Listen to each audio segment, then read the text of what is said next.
Hola mis amados hermanos, Dios les continúe bendiciendo en este día. Espero que hayan alcanzado todas esas metas, que si aún no han alcanzado metas, pues les invito a que se esfuercen, pero primeramente en Cristo. Recuerde que Filipenses 4:13 dice que todo lo puedo en Cristo que me fortalece. Así que mucho ánimo mi hermano en este día, que Dios tiene cosas grandes para ti. Te invito a que te suscribas a mi canal y no te pierdas ningún video. Mis hermanos, en el día de hoy traigo un tema muy importante para ustedes y lo he titulado Mi decisión. Mi decisión, ¿sí? Las estadísticas hoy en día muestran que en promedio cada día una persona puede tomar 1.500 a 2.000 decisiones, desde decisiones sencillas como lavarnos las manos, los dientes, escoger el color de los zapatos, saber qué ruta voy a tomar en mi transporte, decidir qué voy a preparar en mi desayuno, almuerzo o cena, ¿sí? ¿Qué película quiero ver en el cine? ¿A qué hora me voy a levantar? Etcétera. Hasta decisiones trascendentales como saber qué quiero estudiar, con quién me voy a casar, dónde voy a vivir, cuántos hijos voy a tener, cómo me voy a ganar la vida, entre muchas otras cosas, ¿sí?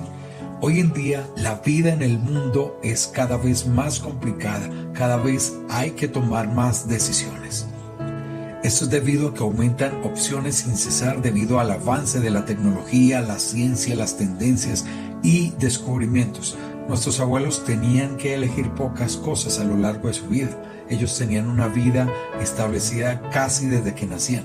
Vivían en una sociedad más segura, rodeada por costumbres y por hechos cotidianos que eran sanos en comparación con las de hoy, ¿sí? Pero esto hace 50 años o más. Hoy en día las cosas han cambiado drásticamente y en un mundo tan demandante, donde cada vez hay nuevas modas, tendencias de consumo, información en el internet, las redes sociales, la exposición al licor, tabaquismo, las drogas, el sexo, la pornografía y tantas otras cosas, estamos expuestos y forzados a decidir qué hacer. Ahora, según los expertos, dicen esto: si una persona tiene desarrolladas pocas capacidades de toma de decisiones, vivir en el mundo actual puede crearle muchos problemas de estrés, ¿sí? Ser indeciso en la sociedad actual es dejarse llevar por las corrientes, y el que se deja llevar por las corrientes llega a cualquier sitio menos al sitio deseado, ¿sí? Hay muchas personas que toman decisiones rápidamente sin tener toda la información necesaria. Hay otro grupo de personas que van retrasando las decisiones, acumulan las posibilidades y nunca toman la decisión. Muchas veces nosotros pasamos por todo eso y nos retrasamos, ¿sí? Tenemos que tomar decisiones ya al modelo actual, ¿sí? Para poder obtener oportunidades para muchas cosas más que esta vida nos está mostrando, pero hay que saber qué decisiones son las que vas a tomar, porque no todas son las correctas. Hay muchas personas que esperan que las cosas se decidan por azar o que sean las circunstancias las que resuelvan los problemas de forma mágica, y así no es. Así que podríamos pensar: ¿qué es lo que debo hacer? ¿Cómo podré saber si una decisión que yo tome es la que esperaba? Hoy te voy a mostrar cuatro principios bíblicos que encontramos en la palabra de Dios para tomar decisiones sabias que nos llevan a una vida donde podremos disfrutar del amor, el gozo, la paz de Dios que sobrepasa todo entendimiento, ¿sí? Para los hermanos que toman nota, vamos con el primer principio. Y este primer principio es: las decisiones deben ser fundadas en una relación con Dios, ¿sí? Repitan esto: las decisiones deben ser fundadas en una relación con Dios, ¿sí?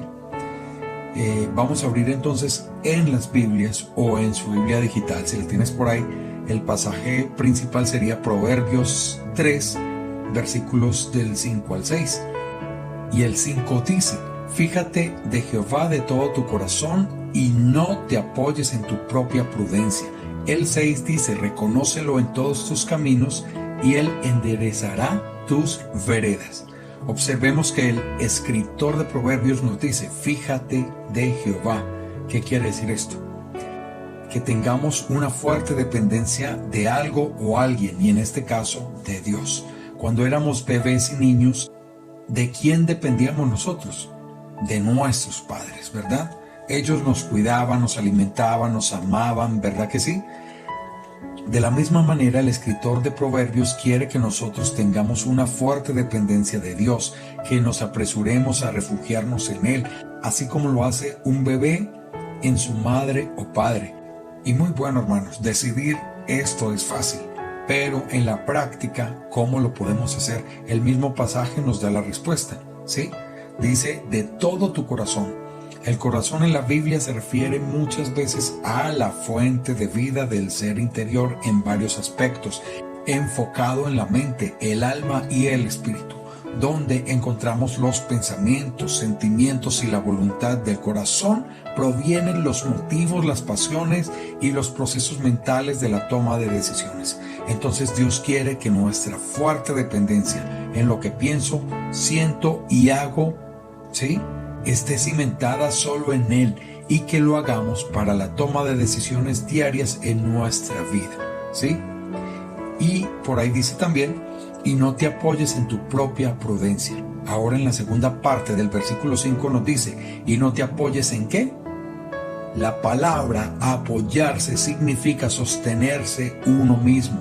En otras palabras, Dios quiere que nuestras decisiones no estén apoyadas en la capacidad de mi razonamiento, inteligencia o sabiduría humana, sino en quién, en Él, en Dios, ¿sí? Y luego, en el versículo 6 dice, reconócelo en todos tus caminos y Él enderezará tus veredas. En otras palabras, Dios quiere que no solo lo conozcamos, sino que le reconozcamos, ¿sí? Físicamente nosotros vemos a muchas personas, pero es difícil reconocerlas después. Una manera en que podemos hacerlo es por observación o por asociación. Quiero decir, por una serie de características como por ejemplo la voz, el corte de cabello, el estilo de ropa que usa, su personalidad, entre otras cosas. Así que cuando yo veo una vez a esa persona, fácilmente la puedo reconocer. Esto es lo que Dios nos ordena, que le reconozcamos. Conocemos y hacemos experimentando algunas características de su naturaleza o de su persona, su santidad, su justicia, su misericordia, omnipotencia, su omnisciencia y su amor. Y es entonces, hermanos, que el Señor nos ordena que dependamos de Él y no en nosotros mismos, y que en todo lo que hagamos le reconozcamos, pues Él promete que enderezará nuestros caminos. Nuestro Señor nos mostrará qué camino tomar, ¿sí? Entonces, primero, Dios nos guía en toda la toma de decisiones, ¿sí? Repítalo conmigo, Dios nos guía en la toma de decisiones. Y en segundo lugar, ¿cómo lo hacemos? ¿A través de qué? De las Escrituras. En segundo lugar, a través de las Escrituras, o sea, la Biblia. Vamos entonces al pasaje de 2 Timoteo capítulo 3, versículos 16 al 17.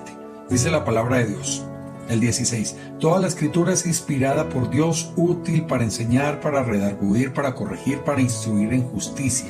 Y el 17, a fin de que el hombre de Dios sea perfecto, enteramente preparado para toda buena, ¿qué? Buena obra. Quiero que nos centremos en que la palabra de Dios, además de ser inspirada por Él, es útil ¿para qué? A ver, recordemos, para enseñar, para redarguir, es decir, nos hace ver lo que está mal en nosotros, para corregir y para instruir en justicia, ¿sí? De los que estamos aquí escuchando, ¿alguno ha armado un mueble para closet? ¿O recuerda que anteriormente los celulares venían con su manual de funciones adentro? ¿Sí lo recuerdan? Pues yo no sé, o sea, yo no estoy tan viejito, pero yo sí recuerdo que venía ese manual allí. ¿Y qué sucedía si yo botaba o no tenía en cuenta ese manual para armar el mueble o para conocer las funciones del celular? Era muy difícil armar el closet o conocer las funciones de mi celular. Tenía que volver a la caneca de la basura y buscarlo, o empezaba a revolcar toda la casa y preguntar a mis padres ¿dónde está ese manual? ¿Sí?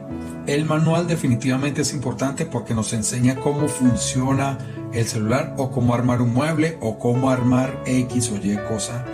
Cuando tienes un manual es para eso, ¿sí? O sea que también nos corrige o nos muestra si la manera en la que estamos usando el teléfono o armando un mueble está bien, ¿sí? Y finalmente ese manual nos instruye o nos muestra cómo usar ese teléfono correctamente. De una manera más efectiva funciona toda la palabra de Dios. En la toma de decisiones de nuestra vida, la escritura es mucho beneficio, ¿sí? Pablo, por inspiración del Espíritu Santo, le escribe a Timoteo desde la cárcel de Roma esta maravillosa verdad, ¿sí? Pues él quería que este joven viera en la palabra de Dios el gran tesoro que es. Él quería que se mantuviera fiel a pesar de las circunstancias. Y creo que Pablo con toda seguridad habría experimentado esta verdad en los años de su ministerio, ¿sí? Así que hermanos, toda la Escritura nos enseña a conocer a Dios, su santa voluntad, y nos redarguye, es decir, nos muestra y convence cuando estamos haciendo algo mal, nos corrige refiriéndose a la mejora en la vida y en el carácter de cada uno, y nos instruye entrenándonos o formándonos en la justicia de Dios, es decir, en hacer lo que es moralmente correcto ante los ojos del Señor, para que al final las decisiones que esté considerando tomar lo haga con esta guía provista por Dios, ¿sí? ¿Cómo más nos puede guiar Dios en la toma de decisiones? A ver, podría ser a través de la oración. Por favor, yo les invito allí a que abramos el libro de Santiago, capítulo 1, versos del 5 al 6. Y dice, el 5, y si alguno de vosotros tiene falta de sabiduría, pídala a Dios, el cual da a todos abundantemente y sin reproche, y le será dada. ¿Sí? Y el 6, pero pida con fe, no dudando nada, porque el que duda es semejante a la onda del mar, que es arrastrada por el viento y echada de una parte a otra. Entonces recordemos cuando estábamos pequeños. ¿Cuál era nuestra actitud a la hora de pedir algo a nuestros padres terrenales? O los que son padres, recuerden cuando sus hijos les piden algo, ¿sí? Por ejemplo, un permiso, un juguete o un dulce. La actitud del niño o de nosotros, recuerdo yo, era de completa súplica, ¿sí? Le rogábamos a los padres por ese juguete e incluso me volvía tan intenso por completo, ¿sí? Yo hasta que no me hicieran caso o me dieran eso, yo no soltaba a mi padre o a mi madre, ¿sí? Y esto es lo que Santiago nos está diciendo aquí en estos pasajes. Nuestra actitud frente a Dios debe ser como la de un niño que le suplica y ruega a su padre, ya no por juguete, sino por sabiduría. Y esta sabiduría es decir, la habilidad de ordenar los principios y mandatos de Dios para aplicarlos. ¿Sí? ¿Aplicarlos con qué? Con inteligencia espiritual en mi vida. Definitivamente me guiará en la toma de toda decisión que yo vaya a tomar. Por supuesto que sí. Es muy importante reconocer que la mejor manera de pedir a Dios su sabiduría es aceptando que en primer lugar carezco de ella. En segundo lugar, debo hacerlo en una forma completa y en una actitud de súplica y ruego. Y en tercer lugar, debo hacerlo ¿con qué? Con fe, una fe profunda, ¿sí? Con profunda convicción, sin dudar y creyendo que será hecho. Si lo hacemos de esta manera, hermanos, Dios nos concederá con simplicidad y abundancia de su sabiduría. ¿Y para qué? Para afrontar las pruebas, tentaciones y decisiones diarias de nuestra vida, ¿sí? Y como tercer principio, en la toma de decisiones, en la vida del creyente, vamos a ver ahora, ¿sí?, la obra del Espíritu Santo en la toma de decisiones. Ese sí sería el número 3. A ver, la obra del Espíritu Santo en la toma de decisiones. Ahora vamos por favor a Juan capítulo 14, verso 26. ¿Sí? Y dice, mas el Consolador, el Espíritu Santo, a quien el Padre enviará en mi nombre, Él os enseñará todas las cosas y os recordará todo lo que yo os he dicho. ¿Sí? En el griego, viendo aquí, investigando un poco, la palabra consolador significa llamado al lado de uno, en ayuda de uno. En otras palabras, un ayudador, un intercesor que está a mi lado brindándome ayuda. El Señor Jesús en este capítulo viene hablando sobre el Espíritu Santo, donde dice que viene del Padre, ¿sí?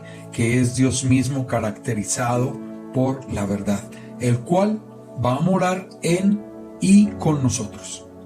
Él entonces será nuestro consejero santo para todas las áreas de nuestra vida. Reconocemos, hermanos, que en el momento en que yo puse mi fe en Cristo para salvación, el Espíritu Santo vino a morar en mi vida inmediatamente. Él estará en cada creyente hasta el momento en el que el Señor nos llame a su presencia, ¿sí? O sea, que Él obrará en la vida de cada creyente, en la medida en que yo le permita que gobierne mi vida, mis pensamientos, mis sentimientos y voluntad. De lo contrario, estaré apagándolo. Y por consiguiente, la dirección de mi vida y las decisiones que tome serán más en los deseos de mi carne y en mi vana sabiduría, ¿sí?, que en su perfecta providencia. Y vamos a mirar un cuarto lugar. Consideremos el principio siguiente. Cuarto, ¿cuál es mi motivación para la toma de una decisión? ¿Sí? Para esto vamos a Colosenses 3:17. Y dice, y todo lo que hacéis, sea de palabra o de hecho, hacedlo todo en el nombre del Señor Jesús, dando gracias a Dios Padre por medio de Él. A ver, hermanos, miremos esto. ¿Han visto ustedes los anuncios de una empresa de gaseosas muy reconocida? ¿Sí? La que ustedes hayan visto. Ellos tienen una campaña publicitaria bastante interesante, ¿sí? Llegan no solo al intelecto del consumidor, sino también que llegan a mover algunas emociones, sentimientos y sensaciones, ¿sí? Pero miren esto, cuando salen estos anuncios, no vemos que al final cada uno diga el nombre de la agencia de publicidad o de los publicistas que diseñaron esa campaña. Solo vemos el nombre de la marca, ¿sí? Las personas que quieran trabajar allí hacen una buena labor en nombre de una empresa, a pesar de que no reciban un reconocimiento público por ello. Y los consumidores decimos, oiga, qué chévere las campañas de esta empresa, mas no del publicista que lo diseñó. ¿O no es así? Esto es lo que Pablo nos dice en este pasaje, que todo lo que hablemos o digamos y todas nuestras acciones, incluidas las decisiones que tomemos, las hagamos todas en el nombre de ¿quién?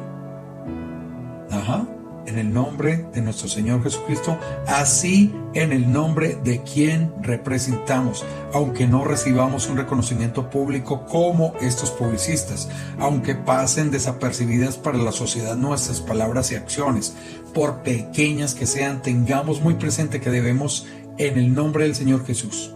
Además, todas las cosas que yo haga, al final del versículo señala que debemos hacerlas dando gracias a Dios por medio de nuestro Señor Jesús, ¿sí?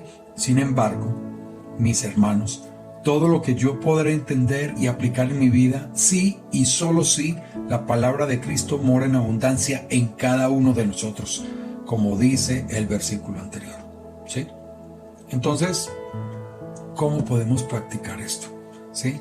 ¿Cómo debe ser fundada nuestra relación con Dios? ¿Sí? Y confiar y depender de Él. No en mí, reconocerlo en todos mis caminos, ¿sí? Dependo totalmente de Dios y no en mi entendimiento para tomar una decisión. Lo reconozco en todo lo que hago. Entonces, Dios debe ser nuestra guía en la toma de decisiones, ¿sí? En la toma de decisiones. La obra del Espíritu Santo en la toma de mis decisiones también debe estar. El Espíritu Santo es nuestro intercesor y ayudador, nuestro consejero santo, directamente proporcional en la medida que yo esté dispuesto a que Él tome el control de mi vida, ¿sí? ¿Ok? ¿Y cuál sería mi motivación para tomar una decisión? Como lo hablamos, que todo lo que yo haga y diga, lo haga en el nombre del Señor Jesús, donde Él sea glorificado por medio de mi vida. Y por último, hermano, las decisiones que yo tomo hoy en día las hago con la motivación de que es en el nombre del Señor para gloria y honra de Él, ¿sí? Así que, mis amados hermanos, toda decisión que tomes, no la tomes a la ligera. Vete a tu cuarto de guerra en oración con Dios y permite que Él te ayude a decidir.